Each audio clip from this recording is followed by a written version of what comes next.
नमस्कार दोस्तों।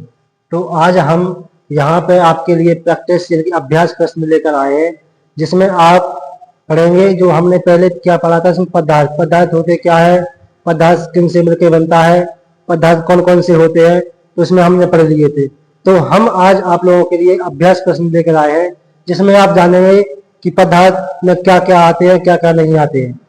तो सबसे पहले आपका प्रश्न रहेगा कि पदार्थ कौन नहीं है इसमें से।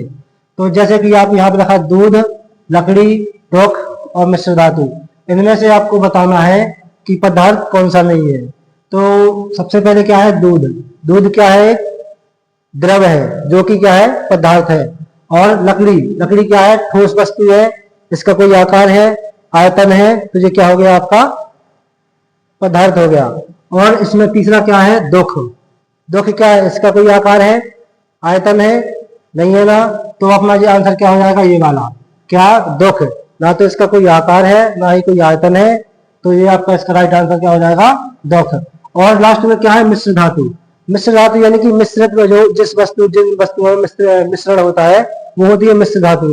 जैसे हमने ले लिया कार्बन, ये क्या है, मिश्रित रहती है। गैस कई प्रकार की गैस इसमें मिश्रित होती है, ये क्या होगी, मिश्र। तो ये जो आपका क्या रहेगा, पदार्थ रहेगा। इसमें क्या आएगा आपका आंसर, ये वाला। और अब आपका अगला प्रश्न क्या है, पदार्थ की कितनी अवस्थाएं होती हैं। क्या आपको पता है कि पदार्थ की कितनी अवस्थाएं होती हैं। हमने बताया है आपको, क्या बताया, पदार्थ की 3 अवस्थाएं होती है। क्या होती है, पदार्थ की 3 अवस्थाएं होती है। 3 अवस्थाएं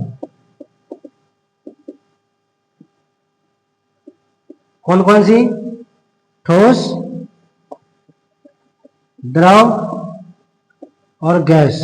क्या है, गैस। ये क्या है, पदार्थ की 3 अवस्थाएं कौन कौन सी, ठोस, द्रव और गैस।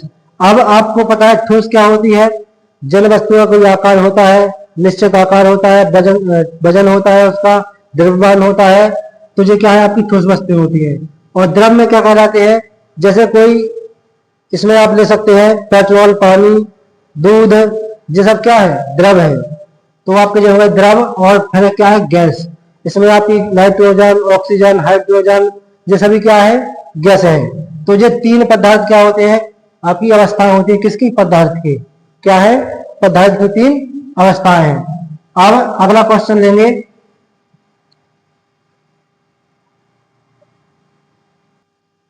आपका तीसरा प्रश्न क्या है, पदार्थ किसे कहते हैं। पदार्थ किसे कहते हैं। तो हमने आप लोगों को बताया कि पदार्थ किसे कहते हैं, ऐसी वस्तुएं जिनका कोई आकार, आयतन, द्रव्यमान निश्चित होता है, वो सब क्या होते हैं, आपके पदार्थ। क्या, ऐसी वस्तुएं जिनका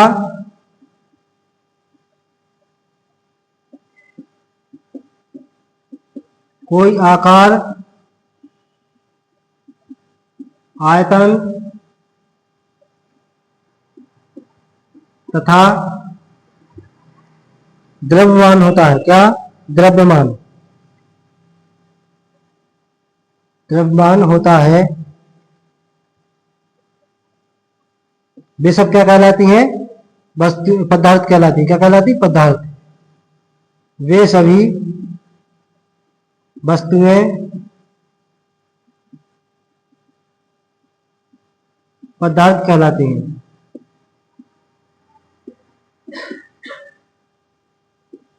ठीक है ना, समझ में आ गया कि पदार्थ क्या होती है, ऐसी वस्तुएं जिनका कोई आकार, आयतन तथा द्रव्यमान निश्चित होता है, वे सभी क्या कहलाते हैं, आपके पदार्थ कहलाते हैं। ठीक है ना। तो अब अगला क्वेश्चन क्या है आपका, ठोस, द्रव तथा गैस में अंतर। गैस में अंतर।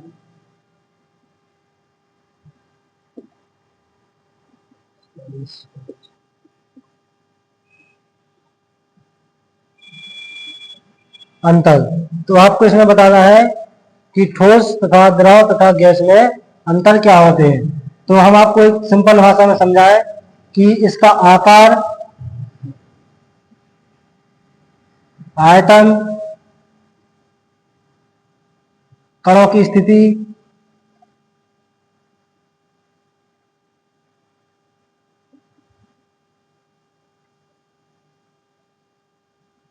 और जैसे हमने यहां पर लिया ठोस, क्या लिया, ठोस, द्रव और गैस। इसमें आपको समझना है कि ठोस वस्तुओं में क्या क्या होते हैं और द्रव में क्या होते हैं और गैस में क्या होता है। देखो, ठोस वस्तुओं का आकार क्या होता है, निश्चित होता है, यानी कि इसका आकार निश्चित होगा। क्या होगा, निश्चित। इसका आकार, ठोस वस्तुओं का आकार निश्चित होता है, तथा द्रव द्रव का क्या होता है, आपका आकार निश्चित नहीं होता, आकार निश्चित नहीं, अनिश्चित आकार, अनिश्चित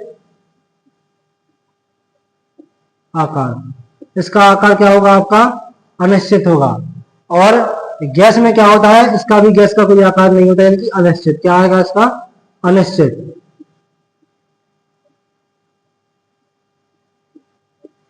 और इसी प्रकार आप लेंगे क्या, आयतन।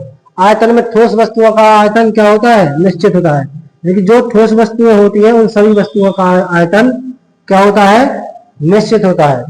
और इसका द्रव का क्या, आपका द्रव का आयतन निश्चित नहीं होता, द्रव का आयतन निश्चित होता है। देखो, आयतन तो इसका द्रव का क्या होता है, निश्चित होता है।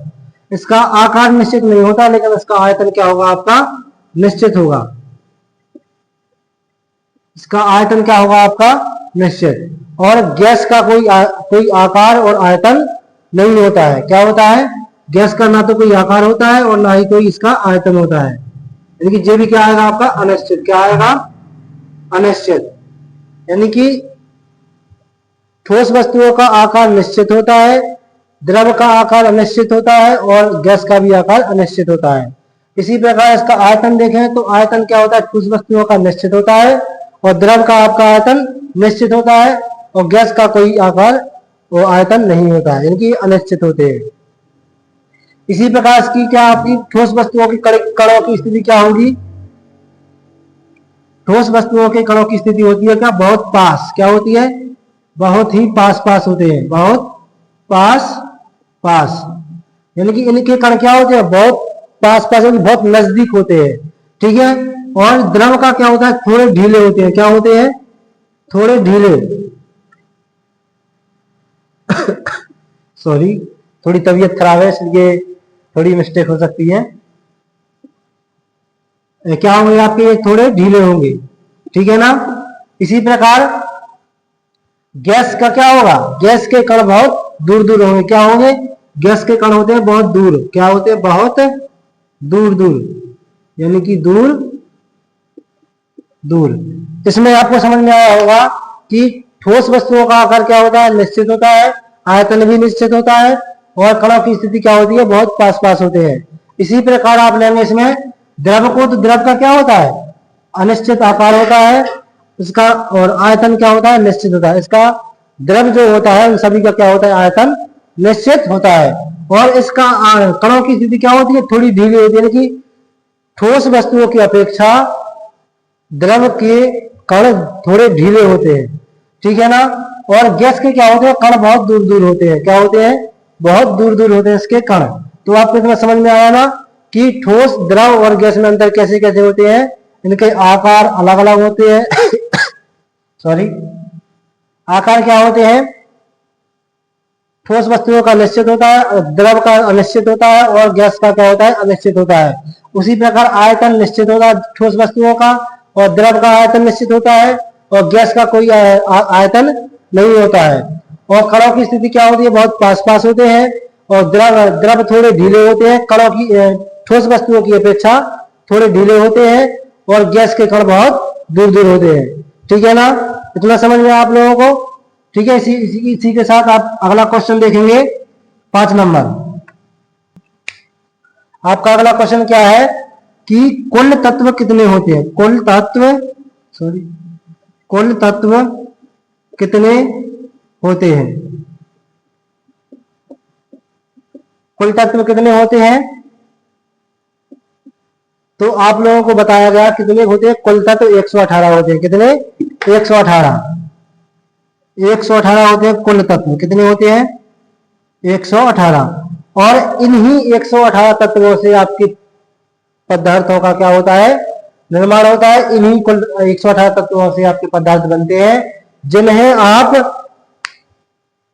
देखकर या छूकर, यानी इसको हाथ में लेकर उसका जिसका कोई आकार हो और आयतन हो, द्रव्यमान हो, इन सभी वस्तुओं का क्या होता है? 118 तत्वों से निर्माण होता है। ठीक है ना? अगला क्वेश्चन लेंगे। अगला क्वेश्चन क्या लिया हमने?